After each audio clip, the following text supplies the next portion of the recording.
प्रधानमंत्री श्री नरेंद्र मोदी जी के कार्यकाल की निरंतरता के 4078 दिन पूर्ण हो गए।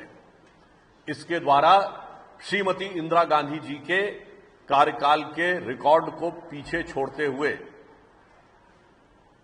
जवाहरलाल नेहरू के बाद सबसे लंबे समय तक निरंतर प्रधानमंत्री के पद पर रहने का जन विश्वास, जन आशीर्वाद और राष्ट्र की निष्ठा से युक्त यह कार्यकाल का रिकॉर्ड बनाने में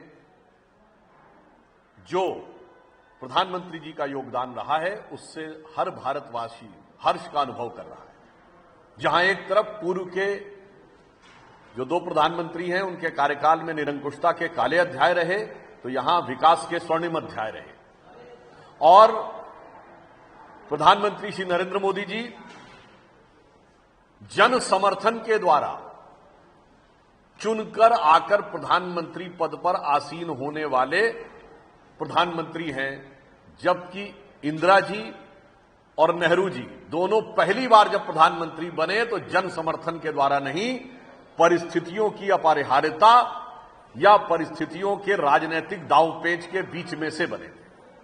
परंतु इस अवसर पर ही झारखंड सरकार के एक मंत्री अंसारी जी के द्वारा जिस प्रकार का विद्वेषपूर्ण, क्षुद्र और अवमानना से भरा हुआ बयान प्रधानमंत्री श्री नरेंद्र मोदी जी के बारे में किया गया है, वो एक बार फिर कांग्रेस के उसी घृणित मानसिकता को दर्शाता है कि देश के सर्वोच्च पद पर बैठे हुए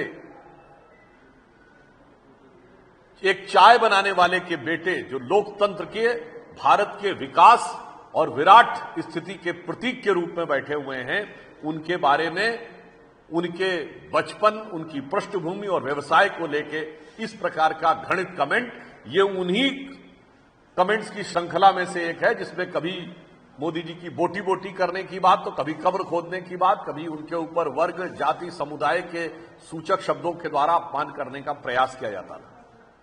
परंतु यह घटना सिर्फ एक अलग नहीं है, यह कांग्रेस की एक सुविचारित योजना का हिस्सा है, क्योंकि कांग्रेस के नेता प्रतिपक्ष श्री राहुल गांधी जी हमेशा से प्रधानमंत्री श्री नरेंद्र मोदी जी के बारे में बहुत अशोभनीय शाब्दिक लफाजी करने के आदतन हो चुके हैं, आदी हो चुके हैं, और यह उनकी गरिमा के तो प्रतिकूल है ही, भारत में संविधान की मर्यादा और राजनीति की मर्यादा को ध्वस्त करने का एक उदाहरण है। आज तालकटोरा स्टेडियम में राहुल गांधी जी द्वारा आदतन फितरतन जैसे बोला जाता है, उसी प्रकार की जो बातें बोली गई, उसके ऊपर हम स्पष्ट करना चाहते हैं। 4 पीढ़ियों तक भारत के पिछड़े वर्ग की आकांक्षाओं का हनन करने वाले, उसका दमन करने वाले कांग्रेस के इस प्रथम परिवार के सदस्य राहुल गांधी जी आज एक मुखौटा लगाकर अपनी चुनाव में हुई हार की खिसियाहट निकालना चाह रहे हैं। हम राहुल गांधी जी से पूछना चाहते हैं कि आज उन्होंने कहा कि विश्वविद्यालयों में कितने प्रोफेसर किस वर्ग के हैं, तो श्री राहुल गांधी जी ध्यानपूर्वक सुनिए।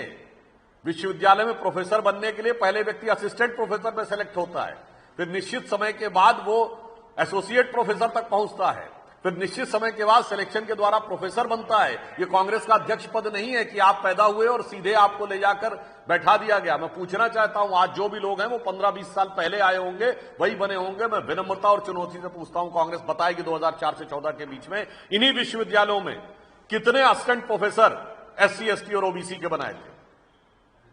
मैं कांग्रेस से पूछना चाहता हूं कि आज हमारे कैबिनेट सेक्रेटरी 1987 बैच के हैं।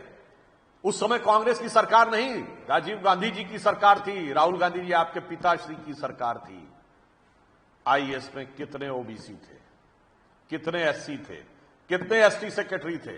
इसका जवाब दीजिए। और मैं आप सबसे पूछना चाहता हूं, और यह निश्चित रूप से कांग्रेस से पूछना चाहिए। 2014 मई में जब कांग्रेस की सरकार गई, कितने ओबीसी मिनिस्टर थे? कितने ओबीसी मंत्री थे बताएं? मेरा दावा है कि वो 4 भी नहीं बता सकते, क्योंकि 4 भी नहीं थे। आप उनसे पूछिएगा तो 2 के नाम भी नहीं बता सकते, क्योंकि शायद 2 भी नहीं थे। इसलिए दिखाई पड़ता है कि ये जिस विषय की बात करते हैं, ओबीसी के हक पर डाका डालने का काम कर्नाटक और तेलंगाना की सरकार अल्पसंख्यक समुदाय के लगभग सारे लोगों को पिछड़े वर्ग में शामिल करके करना चाह रही है। पश्चिम बंगाल की सरकार तो हिंदू समाज से ज्यादा मुस्लिम समाज की ओबीसी जातियां दिखाकर उनको ओबीसी में शामिल करना चाह रही है। तो इसलिए मैं एक साफ बात कहना चाहता हूं, कांग्रेस एक मुखौटा लगाकर खड़ी है।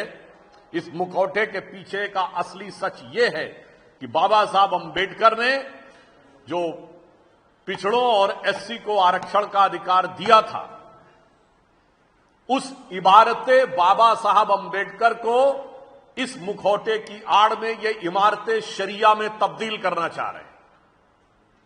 इसलिए देश को और देश के प्रबुद्ध लोगों को इस विषय पर बहुत सतर्क, सावधान और इस षड्यंत्र के प्रति सचेत रहने की आवश्यकता है। मैं पुनः अपनी बात को रिपीट करता हूं कि राहुल गांधी जी अपने पिताजी के कार्यकाल के एससी, एसटी, ओबीसी, आईएएस अधिकारियों की संख्या बताएं। मनमोहन सिंह जी और सोनिया जी के कार्यकाल में 2004 से 9 के बीच में कितने यूनिवर्सिटी में असिस्टेंट प्रोफेसर, एसोसिएट प्रोफेसर थे, उनकी संख्या बताएं।